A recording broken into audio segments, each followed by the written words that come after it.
Okay, today ituturo ko sa inyo kung paano gumawa ng interactive games gamit ang Microsoft PowerPoint. Okay. So, meron tayo dito isang example ng interactive na PowerPoint. Okay.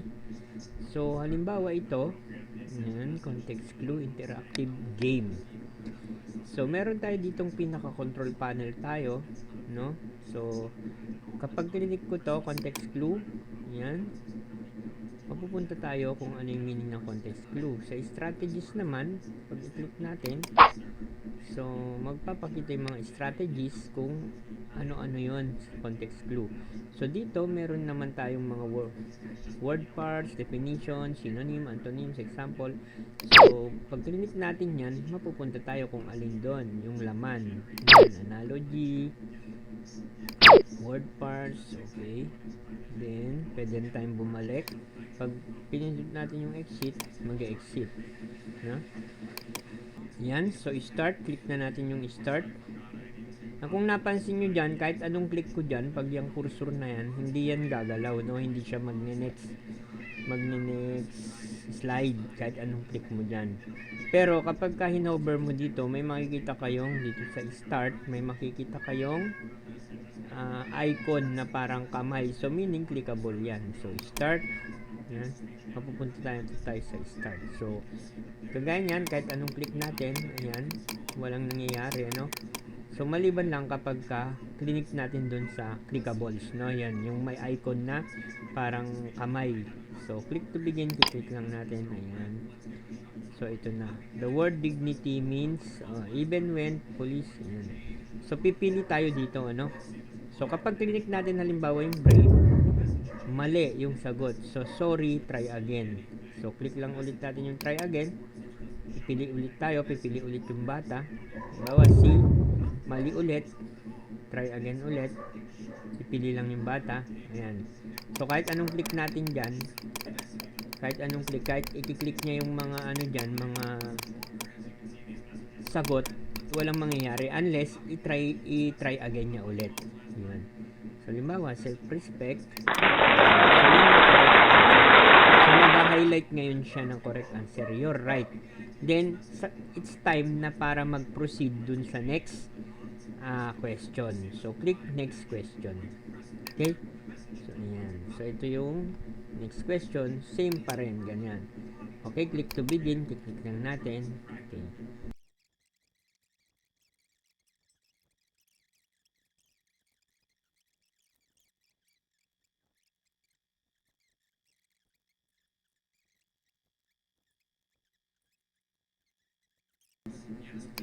Usually, kapag gumawa tayo ng slide, yan, kapag click natin dito, pupunta sa first slide, second slide. Then, pag pinindot natin, third slide. Pinindot natin, fourth slide. So, gusto natin, dapat, nandito yung control natin. So, pag click mo yung math, mapupunta tayo sa slide ng math. Pag sa science, mapupunta tayo sa science. Pag English, mapupunta tayo sa English. Okay? Then, pag hinome natin, babalik tayo sa pinaka-home page. Okay? Dito sa select your subject. So, paano gagawin yon? So, ganito lang. Click lang po natin to. Itong pinaka-first natin, itong home. Then, click natin yung button ng math. Since ito yung i-click natin, insert. Tapos, ito lang, action. Action. Then, nasaan ba ang math? So, nasa second slide. Click lang natin yan. Hyperlink to slide 2. Ayan. Kung gusto natin lagyan ng sound, click lang natin yung play sound. Mamimili lang tayo. So, halimbawa, coin. Ayan. Dito naman sa signs, same thing. Insert, action, hyperlink, slide. 3 naman. So, may sound ulit. Pili tayo. Yan. Dito naman, action, slide, 4. Yan. Play sound. So, matte, palitan natin yung kulay. Since orange yung page ng matte, papalitan natin to ng orange. So, punta lang tayo sa home. Tapos, shape format. shape fill. So, this will be orange. I'm sorry. Ayan. Ito naman ay dark orange, red. Ito naman ay yellow. So, ayan. Yan. So, kung napansin nyo, kahit clickable na siya, no? Kahit clickable. Pero kapag click ko dito, click ko sa ibang space, magpe-perform siya nung as regular na slide, yung next slide, next slide, next slide, no? So, to avoid that, para kahit click tayo ng click, hindi siya pupunta sa next slide, is don't forget na ito, click nyo to, tapos punta kayo sa transition, i-uncheck nyo itong on mouse click, no? Kailangan walang check yan. Then apply to all. Okay? Para lahat wala. Ayan. Walang nakalagay na on mouse click. So, i-try natin. Slideshow. Slide. So, select your subject. Ayan. Kahit saan ka mag-click, walang nangyayari. Naririnig nyo yung click, wala. Hindi umaandar. So, unless itapat natin dun sa nakaprogram nating button. So, yan. Makikita nyo naman yung sign dyan na parang kamay. So, ibig sabihin clickable yan. So, math, mapupunta sa math. Then, home. Science, mapupunta sa science. Then, home. English. Ito naman, parang family feud, no? Na i-reveal yung mga sagot. Okay, so halimbawa, we conduct survey to students and we ask what are the things that they forgot in going to school. Okay, syempre pag i-reveal nyo to, meron kayong copy kung saan nakalagay yung isasagot ng bata. So, halimbawa, sabi nila, ID. So, alam na natin kung saan natin i-click. So, ito yung mga clickable natin. Ayan. So, kahit anong unahin natin dyan, makiklik natin dyan. Then, magre-reveal siya. So, ID, nasa 10 points. Okay? Then, halimbawa, nagsagot siya ng wala dyan. Let's say,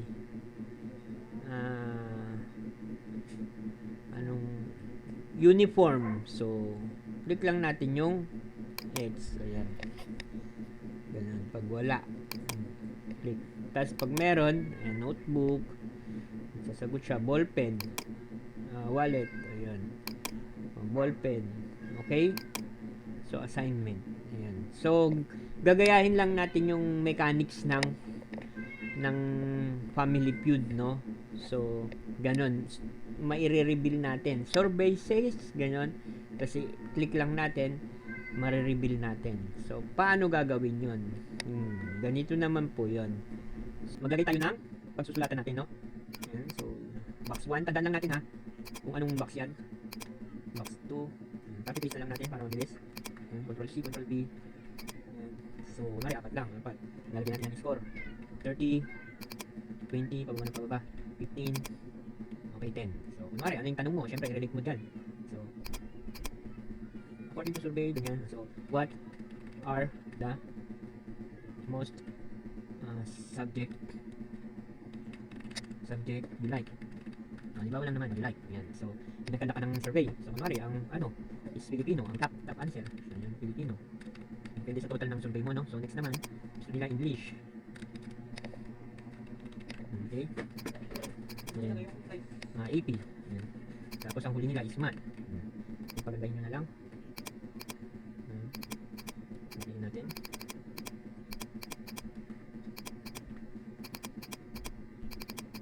Ngayon, gusto natin mag-reveal, no? Tatakpan lang natin yan. Insert. So, pang ilang box yan, di ba? 1, 2, 3, 4, 5, 6, 7, 8. So, 8. So, pang 9 na itong magre-reveal. Ay, magtatakip na mai-reveal. Yan. 9. Palitan lang natin ang kulay para hindi tayo malito. 9. Copy-paste na lang natin. 10, 11, 12. Ayan. So, kapag i-click natin yan, magre-reveal, no? So, paano gagawin yun? No? Simple lang. Punta lang kayo dito sa effects, animation. Okay? So, since mawawala siya kapag click, dito tayo sa exit, no? So, pwede natin itong ilagay itong wipe. Ayan. So, magaganon siya. Wipe. Ayan. Tapos, click. Ayan. Wipe din. Wipe. Click. wipe, click, wipe. Ayan. So, paano naman yan? I-try natin. So, kapag click natin, so ayan, pag click natin, so sunod-sunod, no? So, gusto natin, mamili tayo ng random, no? Dapat hindi sunod-sunod. Kasi, kung titingnan natin to, animation, ayan o, sunod-sunod. So, kapag sabay-sabay naman, isang click, magsasabay-sabay. So, ang gusto natin, randomly pick, no? So, since nalagyan na natin ng wipe, ayan, so, pupunta tayo dito sa trigger. Ayan. Click natin yung first trigger. So, ano yung triangle yun? Pang ilan? So, pang 12, no? Pang 12. Ayan yun. Pang 12. Trigger. Pang 13. Trigger. Pang 14. Trigger. Pang 15. So, ayan. So, meaning, kapag i-click natin to, itong pang 15 na square, magti-trigger yung magwa-wipe. Yung nakatakip. Okay? So, ganun lang yun. Yung pinaka-principle niya. Current, click natin. Ayan, Filipino nag-reveal. So, kahit saan dyan, pag click natin to, okay, kahit anong unahin natin, magre-reveal siya. Okay? Ayan. Then, syempre, maglagay tayo ng button and don't forget din ito, on mouse click off nyo, no? Ayan. Ito naman yung, yung roleta, no? So, hindi ko na i-discuss kanina kasi nga, wala ng oras. So, applicable naman to kapag nagpapa-recitation tayo o kaya halimbawa, itong example ko, gagawin kong game sa science halimbawa. So, kapag pinindot ko to, yan. So, mamimili ng number, tapos pag pinost ko, may makakapili. So, 1. Okay? Then, pindutin ko ulit, post 10. So, then, punta tayo sa question. So, since 10 yon sa science to i-click natin yung 10. Magtatawag ngayon tayo ng bata kung anong part ng digestive system yung 10. Magsasagot yung bata. Halimbawa, rectum. Ngayon, i-check natin. So, tingnan nga natin kung tama si Pedro sa rectum. I-click lang natin yon. Anus. Okay, o rectum. Then, balik tayo sa spin the wheel. Pili ulit tayo. Play, yung button. Then, pause. So, 8. Punta ulit tayo sa question. Ano yung 8? So, magtatawag ulit tayo. Yan. Then, spin the wheel. Question ulit. 7. Okay, question. Okay, Petra, ano yung number 7 na part ng digestive system? Halimbawa, large intestine. Okay, click natin. Ngek, mali. Kasi ileum yung sagot. Okay, then spin ulit. Yan.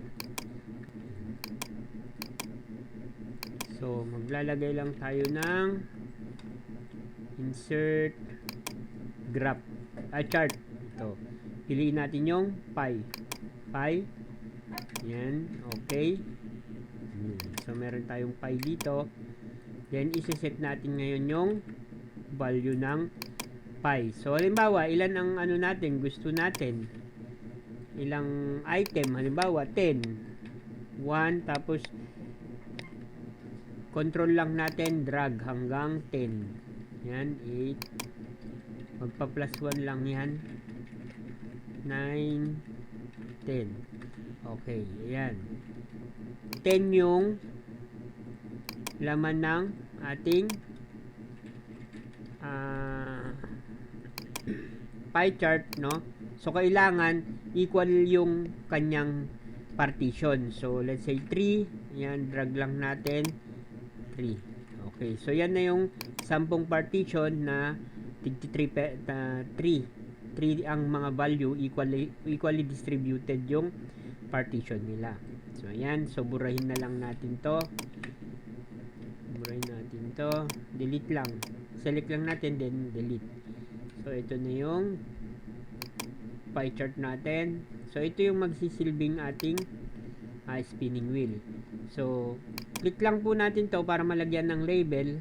Click natin yung pie chart, then add label lang tayo. Right click, add label. Okay. Ulitin natin. select natin lahat. Kailangan yung placeholder dapat buo yung pie chart na na-select. Right click natin, then edit data. Ito. Select natin to buo. Buong pie chart. Ito yung placeholder niya. Right click, then add label lang tayo, no? Yan. Isa lang kasi ayan, lahat yung nasa-select, add label. Ayan. So, kung napansin nyo, puro 3 yung nakalagay dyan kasi dito sa sales. So, i-click lang po natin yung number na yan. Tapos, format data labels lang tayo. So, hanapin natin yung category. Kasi yung category niya is yung numbering 1 to 10. Ayan, category lang yung select natin. So 1 to 10 na yan. Then close na natin to. Mas palakihin na lang natin. Ayan. Make sure na visible yung ating label, no? So puti na lang siguro yung ilalagay kong font color niya. Not yan. So meron na tayong label sa ating ruleta, no? Next time natin gagawin is maglalagay naman tayo ng button na stop, pause, saka go, no? So maglagay na lang tayo sa gitna. Insert circle. So pindutin natin yung shift, no? Shift, tapos drag natin. So ang purpose nun ay para pantay, no? Pantay yung pagka-circle niya. Yan. So, tapos kulayan ko ng black. Yan. Lagyan ko na lang ng design. At ito. Yan. Natin kung pantay. So medyo hindi. Ayan. Natin. Yan. Pantay na. Then, maglagay tayo ng action button, syempre. Pause, saka stop. So, dito ko na lang ilagay. Insert. Tapos,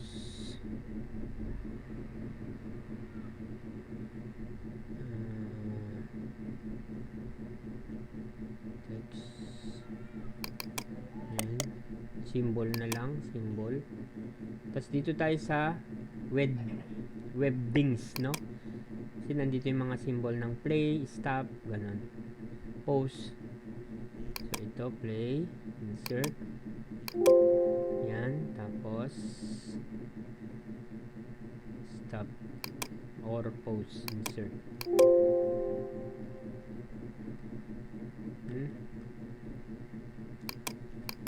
Pause, tapos dito pala. Insert ulit tayo. Symbol. Play, insert. Yan. Close. Nilakihan na lang natin, no? Okay. So, yan yung pinaka-button natin. Then, it's time na lalagyan natin ng effects para gumana. Yung pag-spin. So, simple lang. Insert. Tapos, animation. So, hanapin natin yung spin. Nandito yan sa emphasis, no? Ay, mali. Ito yung i-select natin. Tapos, ito yung lagyan natin ng spin. Yan. So, may effects na siya. Tapos, syempre, may duration yan. 2. So, ang gagawin natin, kailangan nag-i-spin siya ng dire-diretso. Tapos, saka natin siya ipopost. Then, pag ipi-play natin, mag-i-spin ulit. So, to do that, yan, punta tayo dito. Then, hanapin natin yung spin, then animation pane, no? Ito. Nakikita nyo dito sa right side na to, animation pane. Punta tayo sa timing. Ayan, timing. Tapos, kailangan ito until next click. Para dire-diretso. Saka lang ulit mag-ano kapag next click ulit tayo. Then, ang triggers natin, syempre, is yung nilagay nating bilog, no? Yan. So, ito yon, oval 6. Okay? Yan. Then, After natin magawa yan, syempre, pag in-stop natin, mag-a-appear ulit siya, no? So, click naman natin ulit yan, tapos mag-a-add lang tayo ng animation. Itong appear. Yan, appear. So, ang button naman nito, click lang natin, timing ulit. Hanapin ulit natin yung trigger. Then, hanapin natin yung ito. Yung oval, yung bilog na yan, na black. Okay? Ganun lang po. Then, try natin i-run. No, syempre, maglalagay tayo ng arrow, no? Para ma-determine natin kung sino yung nabunot. Insert. So, shapes. Ito na lang. So, dito sa side ako maglagay. Kayo, bahala kayo. Kung sa taas kayo maglagay, pwede naman. Insert. Tapos ito, shapes. Ayan. Pwede rin sa taas. So, gawin ko na lang na black. O, bahala na kayo kung anong ilagay nyo. Outline is white. Okay. So, ayan. Try natin kung gagana. Slide. Ayan. So, spin. Ayan, nag-spin siya. Then, pose. Ayan. Number 2. Ayan. Spin. Pose. Ayan. Spin. Pose. Okay. Ganun lang po. Then, nasa sa inyo kung gusto nyong bilisan, no? Kasi may pagka-bias kapag mabagal. Nakikita mo kung anong number yung possible na kailan mo siya i-stop. So, punta lang kayo dito sa animation. Yan. Tapos palitan nyo lang to ng mas lower value. So, mas lower, mas mabilis. Yan. Try natin. Ayan, mas mabilis. Para hindi natin makita kung ano yung possible na lalabas. Stop. So, 6. Ayan. Then, i-link na lang natin siya sa dito sa gawa natin. Katulad yung ginawa natin. So, ito na yung output niya. Yan. Spin the wheel. Yan. Spin tayo. Stop. Okay, 7. So, punta tayo sa question 7. Ayan. Ano ba yung number 7? So, bahala na kayong mag-design kung ano yung games nyo, no? 7. O, ipahula nyo sa bata kung ano yung 7. Kung talagang memorize nila. Click lang natin. Ilium. Okay. Correct. So, spin the wheel ulit. So, ganun lang po. Thank you.